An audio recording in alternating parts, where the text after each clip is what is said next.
இன்னைக்கு நம்ம என்ன பார்க்க போறோம் சொல்லி பார்த்தோம்னா, ஒரு நேயர் கேள்வி கேட்டிருக்கார். அவருடைய கேள்வி என்னன்னு சொல்லி பார்த்தோம்னா, சார் சமீபத்தில் சந்தியாவந்தனத்தினுடைய மகத்துவம் பற்றி சொன்னீர்கள். இந்த சந்தியாவந்தனத்தை ஆண்கள் மட்டும்தான் செய்ய வேண்டுமா, பெண்கள் செய்யக்கூடாதா அல்லது பெண்கள் செய்யலாமா?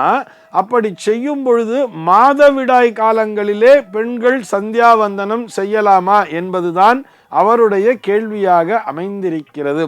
முதல்ல பெண்கள் சந்தியாவந்தனம் பண்ணணுமா அப்படிங்கிற கேள்விக்கு விடைய பார்த்துடலாமே. பெண்கள் சந்தியாவந்தனம் செய்ய வேண்டிய அவசியமே இல்லை என்றுதான் நம்முடைய தர்மசாஸ்திரமானது வலியுறுத்தி சொல்கிறது. இது என்ன சார் நீங்க பார்ஷியாலிட்டியா பேசுறீர்கள், இது ஆணாதிக்க சமூகம் என்று தவறாக நினைக்க கூடாது. இந்த சந்தியாவந்தனம்ங்கிறது முதல்ல எதுக்கு தெரியுமா?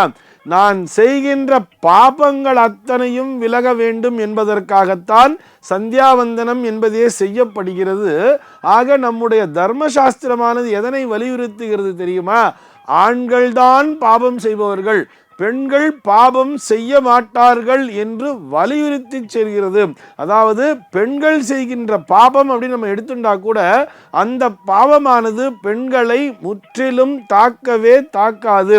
அவர்கள் செய்கின்ற பாவமானது அவர்கள் சார்ந்த ஆண்கள், அதாவது அவருடைய கணவன்மார்களையோ அல்லது அவர்களுடைய தந்தையாரையோ அல்லது அவருடன் பிறந்தோர்களையோ தான் சென்று சேருமே தவிர அவர்களை எந்த பாவமும் தாக்கவே தாக்காது என்பதுதான் இதற்கான நேரடியான பதில் என்று எடுத்துக்கொள்ளலாம். அதாவது பெண்கள் சந்தியாவந்தனம் செய்ய வேண்டிய அவசியமே இல்லை, ஆண்கள்தான் அவசியம் செய்ய வேண்டும் சொல்றது. ஏன்னு சொன்னா அந்த சந்தியாவந்தன மந்திரத்திலேயே வரும். எப்படி தெரியுமா வரும்? அதுல மந்திர ஆச்சபனம் என்கின்ற ஒரு பகுதிங்கிறது உண்டு. மந்திரத்தை சொல்லி அந்த தீர்த்தத்தை உள்ளே அருந்த வேண்டும் சொல்றா. அந்த தீர்த்தம் அருந்தும் பொழுது அந்த சொல்லப்படக்கூடிய மந்திரம் எப்படி தெரியுமா?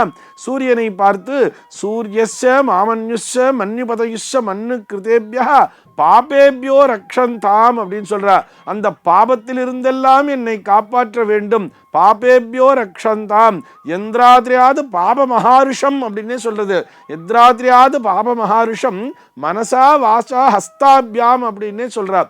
ஆக இந்த பாபங்கள் விலக வேண்டும் என்ற பிரார்த்தனையை வைத்துத்தான் இவர்கள் சந்தியாவந்தனத்தையே செய்கிறார்கள். அந்த ஜபம் அப்படிங்கிற ஒரு விஷயம் பண்ணும்பொழுது கூட சொல்லுவா, எத்ராத்ரியாது குருதே பாபம் தத்ராத்யாத் பிரதிமுஷதே அப்படின்னே வரும். அதாவது நான் இரவிலே செய்த பாபங்களானது இந்த நேரத்திலே விலகட்டும், இந்த சந்தியாவந்தனம் செய்வதன் மூலமாக விலகட்டும்.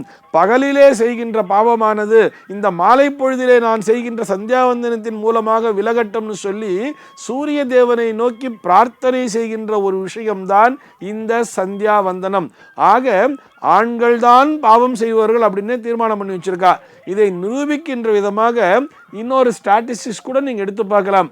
பொதுவாகவே பார்க்கலாமே, ஒரு குற்றவாளிகள் லிஸ்ட் அப்படின்னு நம்ம எடுத்து பார்த்தோம்னா இதுல பெரும்பாலும்னு பார்த்தேன்னா ஒரு 95% மேலேயே ஆண்கள் தான் குற்றவாளிகளாக இருப்பார்கள். பெண்கள் பார்த்தோம்னா ஏதோ ஒரு சந்தர்ப்ப வசத்தின் காரணமாகத்தான் ஒரு சில குற்றங்களை செய்திருப்பார்கள். அது ஒரு நெக்லிஜிபிளாகவே போயிடும், அதனை பிரதானமாக எடுத்துக்கொள்ளவே முடியாது. ஆக ஆண்கள்தான் பாபம் செய்பவர்கள், அதனால் இவர்கள் சந்தியாவந்தனத்தை கண்டிப்பாக செய்ய வேண்டும் என்று நம்முடைய சாஸ்திரமானது வலியுறுத்தி சொல்கிறது. ஆக பெண்கள் சந்தியாவந்தனம் செய்ய வேண்டிய அவசியமே இல்லை என்பதை நன்றாக புரிந்து கொள்ள வேண்டும். இதில் இந்த அம்மா மாதவிடாய் அப்படிங்கிற ஒரு விஷயத்தை வர லிங்க் பண்ணியிருக்கா. இந்த நேரத்திலே ஒரு சிறு பாயிண்ட் அதை நான் நினைவூட்டுகிறேன். இந்த பெண்களுக்கான வரம் என்ன தெரியுமா?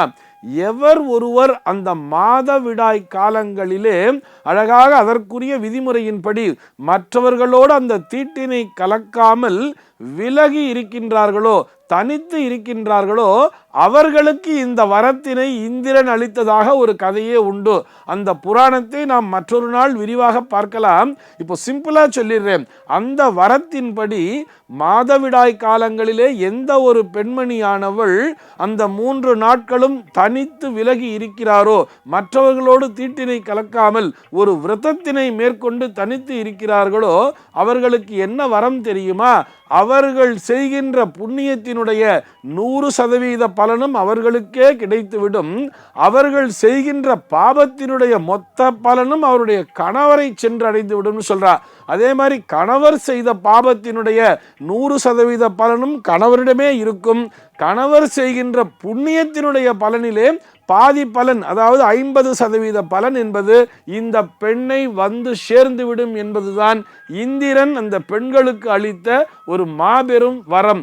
ஆக இந்த மாதவிடாய் காலங்களிலே என்ன விதிமுறைகளை கடைபிடிக்க வேண்டும் என்று நம்முடைய பெரியவர்கள் சொல்லி வைத்திருக்கிறார்களோ அந்த விதிமுறைகளை கடைபிடித்து வர வேண்டும்.